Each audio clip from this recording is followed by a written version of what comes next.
Hey, folks, welcome to Affiliate Nerd Out. I am your nerderator, Dustin House, spreading that good word about affiliate marketing.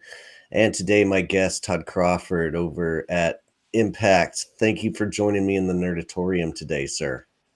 Yeah, excited to be here, Dustin. Thanks for having me on.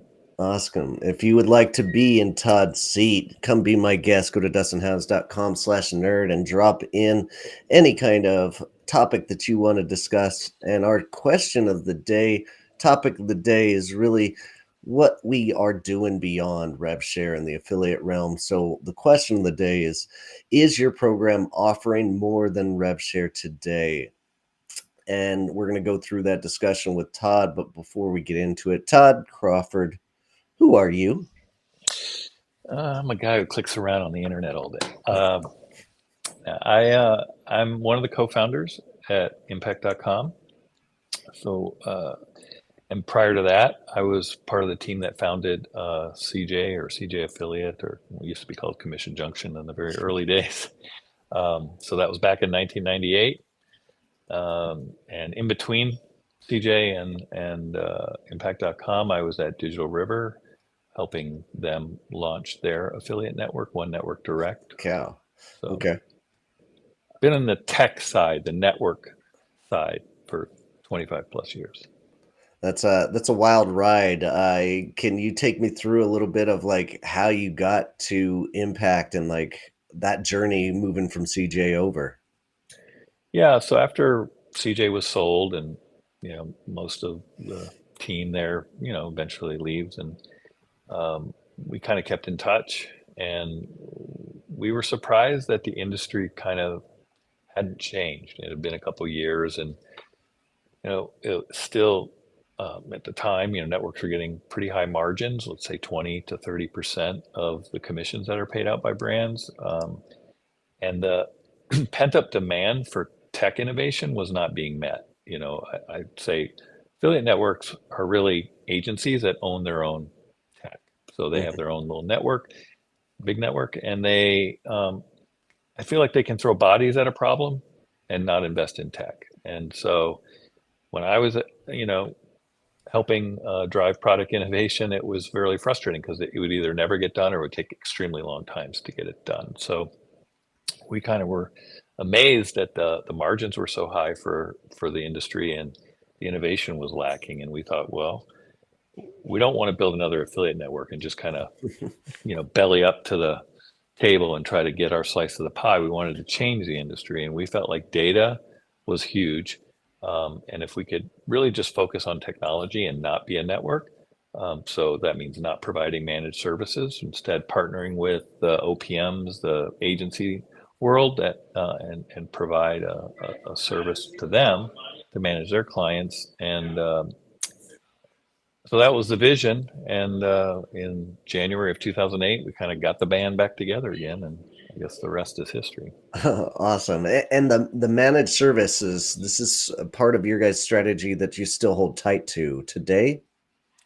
Yeah, absolutely. I mean, we have an amazing relationship with the agencies out there that are in this space, and we work very closely with them. And it's a give and take. We bring business when we're working with our clients or trying to get them to buy our products. They sometimes need agency services, so we have to refer them. And then obviously agencies bring business to us, they're already managing that. And they also Mhm. know that we're not their competitor. We Yeah. have no desire to compete with them. And so just been a great relationship. It's a big contributor to our business. Yeah, there's always been a conflict of interest. I saw it from day one working at CJ, and never liked that strategy altogether. But love that you guys have held that tight throughout your time at Impact. And for those that don't know all about Impact.com, can you tell us what you guys do and who you're serving out there? Yeah, we have three products. Some are newer and maybe haven't been officially announced, but the primary product is our performance product, and that's Um, again, it's a SaaS software solution. It has a marketplace component like a network, so you can search for affiliates and partners, and they can search for you. Uh, but it is a uh, a platform for managing partnerships. It has probably the most sophisticated contracting capabilities in the industry, definitely the most powerful reporting capabilities. And we're fortunate to work with thousands of amazing brands that run their business on our platform. So that's our primary product, or what got us best known. More recently, we launched our creator solution, and that was through an acquisition that we made of a SaaS company that powered creator campaigns. And so, a lot of people in the affiliate industry see creator as something that existed in affiliate. You have YouTubers or bloggers reviewing or recommending products and services. But once social media platforms came out and there's more short format kind of ability to promote, that's really when the influencer economy started. And so brands typically see those as brand building and awareness campaigns, and there's different workflows, and you don't really treat them like affiliates. You can, but you don't typically. So we built a solution for that has all those workflows and tasks and measurement capabilities that you would expect to run an influencer campaign. We also have a branded portal, so very large enterprise brands have kind of a closed loop where they can create their own influencer network. And then the most recent solution that we're bringing out is called Advocate, and that's kind of synonymous with Refer a Friend, but it works with B2B, it works with e-commerce, direct to consumer. And so there you see brands really leaning in to leverage their customers to drive more customers to them. And the one thing all of those products have in common is the type of messaging or advertising that consumers are being exposed to. They don't like being advertised to. None of us do, right? And there's a lot of lack of trust in advertising, and feel like your privacy is being violated through retargeting and things like that. So consumers, especially younger consumers, really do not respond well to the brand's advertising. And what they do respond to is friends and people they trust or admire, their recommendations and experience with products and services. So if you look at affiliates, if you look at creators, and you look at consumers, they're best at telling people how great your product is because they're using it, or they've tried it, or they've compared it with other products and services that they are similar. So that's really the overarching kind of commonality between these three products, is that you're able to get other people to inform people about your products and services. Yes, and I love that you guys are trying to make it a one-stop shop for affiliate managers and marketing channels to like get all of their ducks in a row when it comes to their attribution for the clients that they're bringing on. And I want to jump in a little bit more on creator. Like, I know that you guys built this out for that influencer like transition. We've always tried to be in the influencer space, but like never solve for it enough. Influencers don't know enough about affiliate marketing to make a big difference if they don't know what they're doing. So like some of those tools within Creator are pretty cool. Like you guys set up like and support gifting and do some like what do you call it, the flagging of like social evidence. What about that? Well, pulling in the social signals after a Yes, campaign. yes. Yeah. I mean, well, when you're trying to work with a creator, there's so much information that you need to be aware of, like what types of followers do they have, what's the engagement, and things like that. So for most brands, they want to understand who the influencer is before they accept them or recruit them into um, the campaign. Yeah. And then after the campaign launches and the creators start posting, you know, in the affiliate world, we want to see the sales that are generated. And in some of these platforms, it's harder to have a link, right? In an Instagram story, it's hard to have it. You might have a link in bio or something. And so those might not always drive it, or a promo code. But some of the other things we want to measure is just how consumers are responding, the engagement, like how many shares, likes, comments, views. So all of that's important in the overall performance of a creator campaign versus, affiliate is more solely focused on that last click Hmm. conversion. Okay, gotcha. Awesome. And that ties in really nicely. Like you guys are solving for that influencer campaign, but also like traditionally affiliate marketing has been a rev share environment, and it can be difficult for affiliate managers to go out there and ask publications to work on a rev share, especially when you guys don't have an existing relationship. So can you give the audience here a little bit more in depth, like what are the other options outside of rev share, and where do you think like the industry is with these other options? Yeah, I agree. I mean, I always look at online advertising as a risk spectrum, Okay. and the brand that's paying for advertising and the publisher that's getting paid to advertise, the risk spectrum is inverted. Hmm. So to think about it this way, if I'm an advertiser and I pay for advertising on a CPM basis, cost per impression, I'm assuming a lot of risk that people will even see the ad, much less be conscious of it, much less click on it and Yeah. then convert. For the publisher, showing a CPM ad, I'm assuming very little risk. I have tons of impressions and I served your impressions, and that's what you paid me for. So when a publisher is asked to be paid on a performance basis, they're assuming a lot of risk. And the brand is assuming very little risk because you can show as many impressions and send as much traffic, but I'm only going to pay you when it converts. So I always feel like the click is kind of the sweet spot, Okay. because if I have content and you view it and you respond to that content by clicking on the link, that's my job Yeah. as a publisher. And now as a brand, you paid me for a click. It's up to you to do something with it. I mean, you have great products and services and pricing and description and layout and user experience so Yeah. that you can convert that. And so I think a lot of brands, especially in the affiliate mindset, are adverse to CPC, because if you have been in the affiliate industry since, the late 90s like I have, fraud would be the first thing that would come to Right. mind, Right. because a lot of affiliate networks that were built turn of the century, um, a click was a click was a click. If you double click a link, it's 2 clicks. If you click a link and 5 minutes later click it again, it's 2 clicks. And so that can invite a lot of fraud and not have a lot of transparency. As time progressed, we went to something called a unique click. The IAB kind of has a standard for that, and it's just a rolling 30-minute window. So if I click on something as a consumer and 29 minutes later I click again, it's 1 click. If it's 31 minutes, it's 2 clicks. So it mitigates a lot of fraud. It helps you understand, better the real clicks that you're getting or the visits to your site. So I think CPC has a role in working, with publishers that maybe are not as excited, or that you can get more out of that partnership, right? They may take a CPA deal, but a CPC deal may get them to lean in more. They may be able to drive more traffic and promote you more because they know they're going to get paid per click. And of course, affiliate managers have been paying for placements for years, right, on top Right. of CPA. And there's risk involved with that. I paid for placement and I didn't see an increase in sales, or I didn't see enough of an increase. So, there's always risk involved. I think it's just about mitigating it. Communication's key, and tracking and reporting is key to get the insights.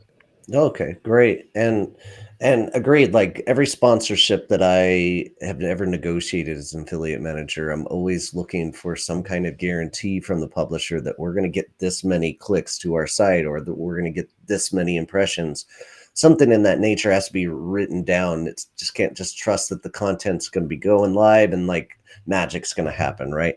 That's a lot of wishful thinking, but so I hear you. CPAs or rev share is like the standard. CPA and CPC and CPM essentially as well are all options, and the flexibility on each platform is a little bit different. And you guys are able to handle all of those, but some other platforms may not be able to. So I guess my question here is like, why was RevShare so popular to begin with, and why is it held so steady through the industry?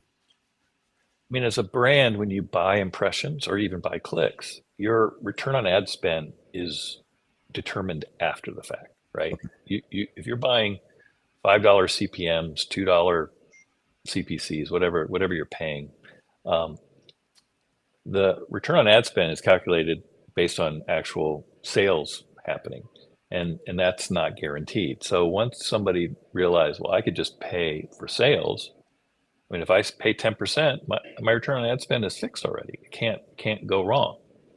And I think that's why brands have really fallen in love with that model. I mean, when it was late 90s, when I would talk to CEOs about affiliate marketing, I would sit there and explain, you pay for impressions, you're not even guaranteed a click, much less a sale. You pay for clicks, you're not even guaranteed a sale.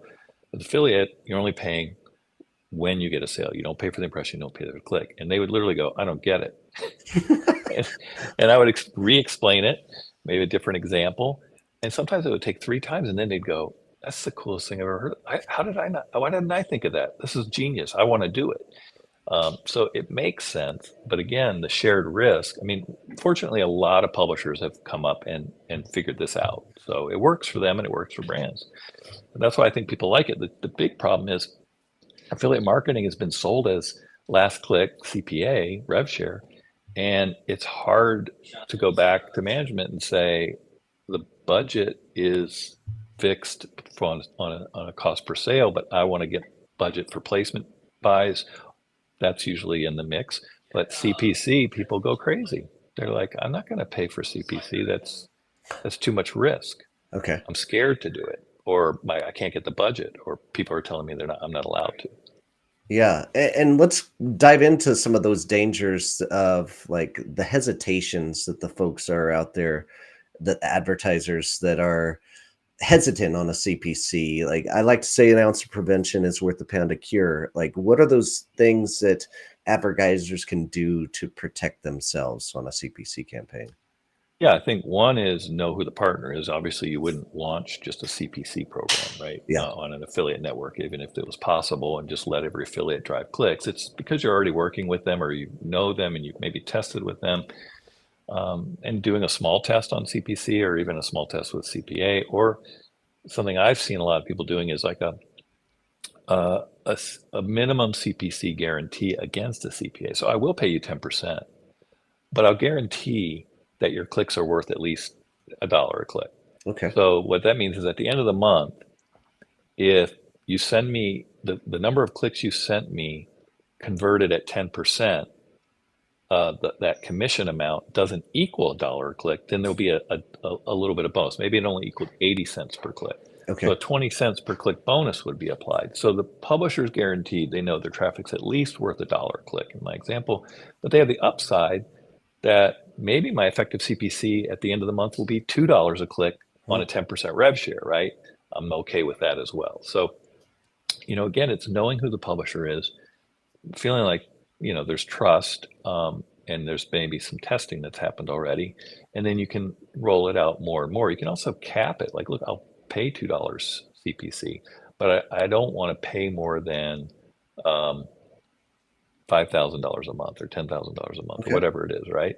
So you can also set that as a spend cap per month on a CPC. So, and it's also maybe like, what does the traffic do when it gets to my site, right? Like maybe I want you to drive it to this certain page, and there I'll pay $2, but I won't pay it if you send it somewhere else, or if so there's a lot of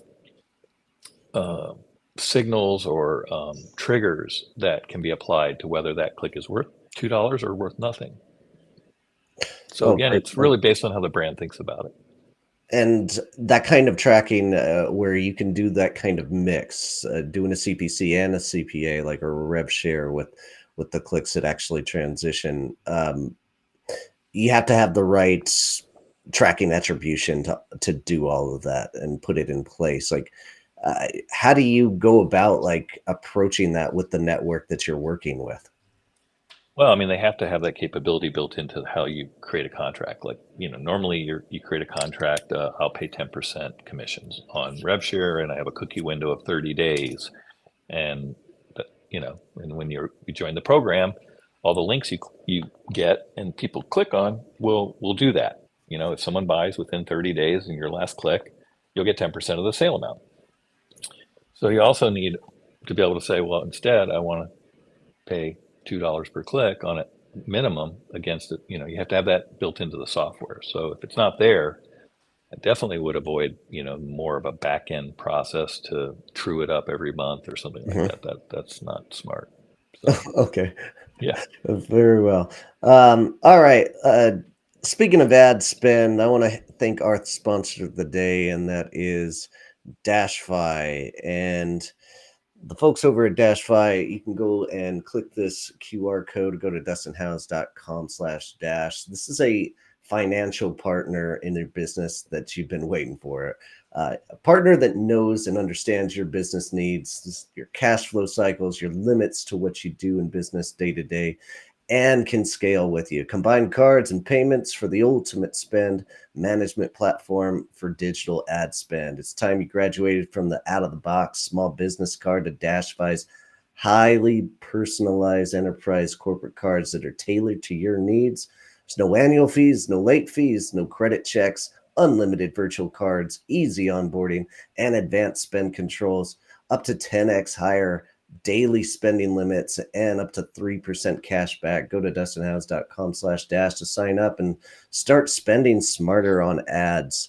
All right. Thank you, Dash5, for being a great sponsor with us. And getting back to this episode here, affiliate marketing. What is the outcome, or excuse me, why does affiliate marketing outperform other channels in your opinion here, Todd? I think the first thing is just it has a better return on ad spend because you're, again, as I said earlier, you're setting it up front. You know what your return on ad spend. I mean, you might pay, you know, some affiliates 5%, some 10, and the whole channel bakes out to, let's say, 7.2%. Um, so, you look at other marketing channels, they might be, you might be getting a $10 or $20 return on ad spend, and the other channels are getting 3 or 5. So, you know, you're looking good, right? I mean, Mhm. who's going to argue with those? Everybody wishes all those channels could to be that efficient. So I think that's the first thing that gets on the radar for leaders in a company, that this channel is very efficient, very cost effective. Uh, but it almost works against you because then when you say, well, what if I were, instead of, if all the other channels are, let's say, 5 and I'm 10, why can't I just be 7 and spend more and work with more different types of partners and take a little more risk? um, and I think the reason is if I have a marketing mix of different paid channels, and I've got one that's $20 and one that's 10 and one that's 7, and I've got affiliate that's 5, it's cost averaging all those numbers down, Mhm. when I look at the whole return on ad spend across all channels. So, it's helping other channels or the whole pie look more efficient. And if you let it come up, then everything looks a little more expensive from a, 50,000 foot view. Yeah, gotcha. And being that it is so cost effective, essentially, it gives you more ability to go and explore other opportunities, like you were talking about in the CPC realm. And speaking of those opportunities, like I've always had a hard time asking clients or executives for that kind of budget to go and explore these other opportunities. What are some of those best tactics that affiliate managers can do to approach executives and ask for this kind of exploratory budget? Well, I think having a seat at the table and hearing how other channels operate and how they get budget and what their return on ad spend is and how they get more or less and how budget gets shifted around in your company, it's always good to just understand that. Um, and then secondly, know your data, know your channel very well. I find that affiliate marketers, depending on the platform they use, can have more data available to them than other marketing channels.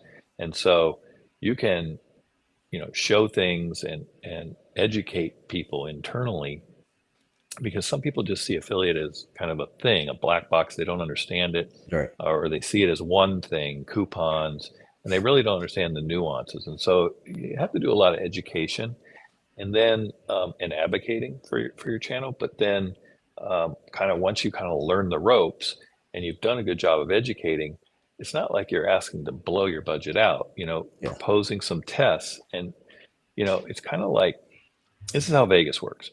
If you go, oh, I've got some friends that showed me how to play craps, and I think it's fun. I want to go play it, or blackjack.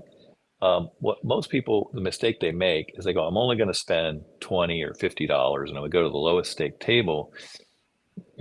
let's just say you're going to spend 100. Well, they know that you're not spending enough to beat the odds.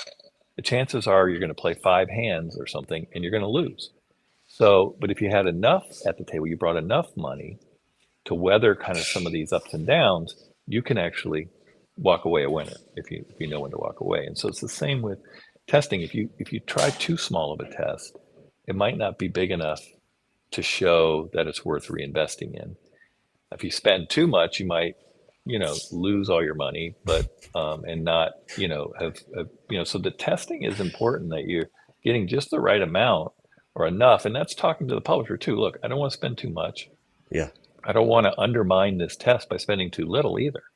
So where should I be spending and what results should I see based on your experience and get that information and then bring it, up the channel to say, we want to run some tests. We think we can drive more revenue and this is how much we want to risk. And this is what the reward looks like, the Yeah. potential. And we'll report back why it worked or why it didn't. And then we Uh, can decide on future investments. that's a great point, and approaching that from a partnership perspective, where you guys are both taking risks on both ends, and asking their advice on like, hey, have you seen campaigns like this work with a brand like ours?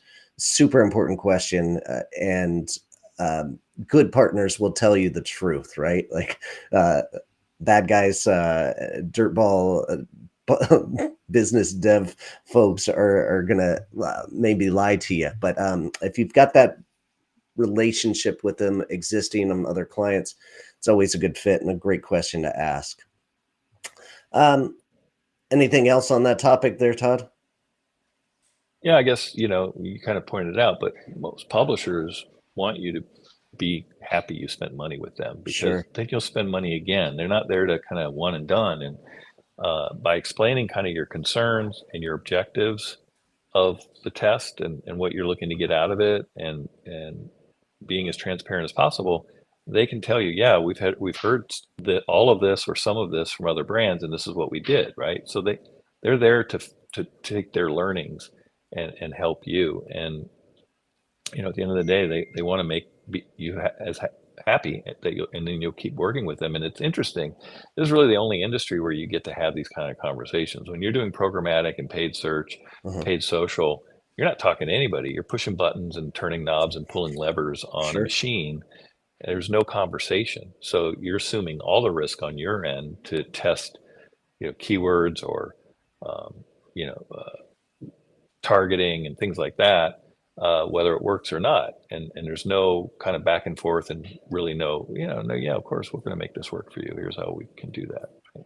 Yeah, and there's also an additional incentive because word travels fast in this industry. If you are producing good quality content or having great partnerships, and the opposite is true as well. If you're not doing well or performing for a brand, it could be well known out there, and others won't work with you. So it is the kind of reputation that you bring in. Um, all right. As we wind down here, I always love asking this question to legends like you in this industry. What are you seeing in this industry right now that we really need to address? That's a bigger problem. Well, I don't know if it's really a problem as much as an opportunity that, this creator economy, the creator influencer space and the affiliate space, there's a lot of overlap there. And affiliate marketers have a lot of experience in this space, especially on driving outcomes versus how influencer started. It was more about driving brand awareness. And I think companies are starting to realize that as much as we want to make people aware of our brand or the new product that we just launched, we really do want results. And Mhm. so, how can we kind of work more closely together as a team? I think the creators and the affiliate teams, because sometimes there's overlap, right? The creator team is paying a creator, and the affiliate team is paying them as well, right? They don't aren't speaking. So, I think that's a big opportunity to really scale these two channels together. Um, and like a platform like we offer, I mean, it's very easy for those to live side by side and the teams to kind of operate independently, but also collaborate. So, because they can share data across the two um, programs and things like that. So to me, I think that's the most exciting thing I'm seeing in the industry right now is this is different for every company and it's kind of ever evolving. So it's part of your maturity curve and where you are. Some people aren't doing influencer yet, or they've been Hmm. doing it a little bit, or they've been doing it a long time.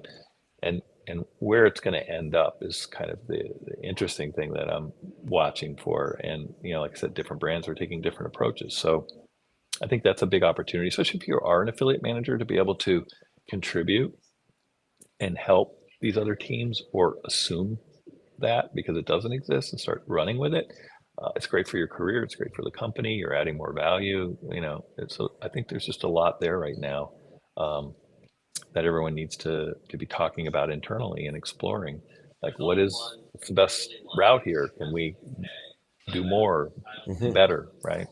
Yeah, and influencer marketing may or may not be on the table when you get to a company and you're working with them in the affiliate channel. And sometimes I've come across like social media managers wanting to handle that influencer space, but they don't know how to negotiate contracts in that kind of capacity, like we do as affiliate managers. And um, I found it best to like try to help them educate on what affiliate is and what it isn't, more than anything out there. But I wish there was more of a bridge to gap those two between us.